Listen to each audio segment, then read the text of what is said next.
एकलव्य का द्वीपांतर गमन, श्री कृष्ण का अंतःपुर में जाना।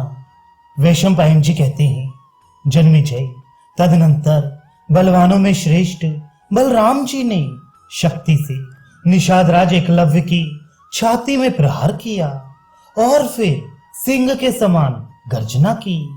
तब क्रोध में भरे हुए लोक विख्यात निषाद राज ने महाबली एवं बल के मद से उन्मत्त हुए बलराम जी की छाती में गदा से चोट पहुंचाई।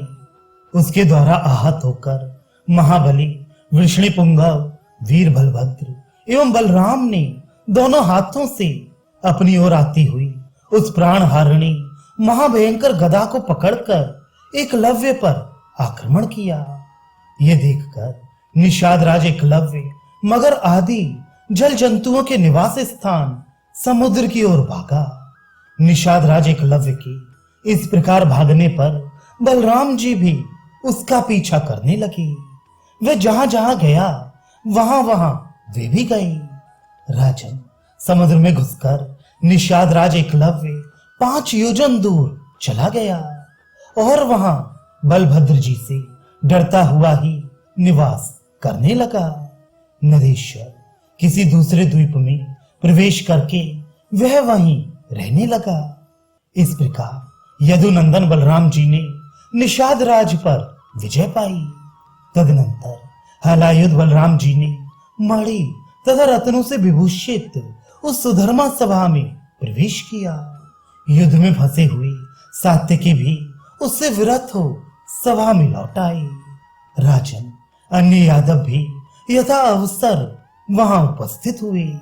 जब सभी वृषणी वंशी भी वहां सब ओर बैठ गए, तब देवकी नंदन भगवान केशव ने योग्यता के अनुसार सभी वृषणी वंशियों का अभिवादन करके उस समय यह बात कही, यदुवर, मैंने कैलाश शिखर का दर्शन किया। वहां नील लोहित भगवान शंकर ने मुझे प्रसन्न होकर वर दिया है। वहां देवता और तपोधन मुनि भी पधारे थे। भगवान शंकर मुझसे मिलकर प्रसन्न हुए और मेरी स्तुति करके लौट गए। यादव शिरोमणियों, इस यात्रा में रात के समय मैंने एक बड़ी अद्भुत बात देखी थी। 2 महाभयंकर पिशाच मेरी ही कथा कहते और सदा मेरा ही चिंतन करते हुए शिकार खेल रहे थे।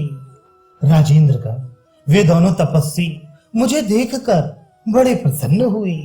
वे महात्मा थे। उन्होंने भक्ति भाव से नम्र होकर मुझे प्रणाम किया। तब मैंने सर्वथा प्रसन्न होकर उन दोनों को उत्तम स्वर्गलोक में भेज दिया। इसके बाद तपस्या द्वारा महादेव जी को संतुष्ट करके आज मैं यहाँ आया हूँ। वैशंपायन जी कहते हैं, जन्मेजय, तब उन सभी वृषणी वंशियों ने देवादिदेव भगवान श्री कृष्ण की भूर भूर प्रशंसा की। श्री केशव का आश्रय लेकर वे वृषणी वंशी सर्वथा कृतकृत्य हो गए। तत्पश्चात वे सभी यादव अपने अपने घर को चले गए। फिर जगन्नाथ सर्वेश्वर श्री हरि ने भी अंतःपुर में प्रवेश करके रुक्मिणी और सत्यभामा से जो जैसे घटित हुई थी वे सारी बातें बताई। वे दोनों प्रीति युक्त केशव के साथ वह सब सुनकर बहुत प्रसन्न हुई।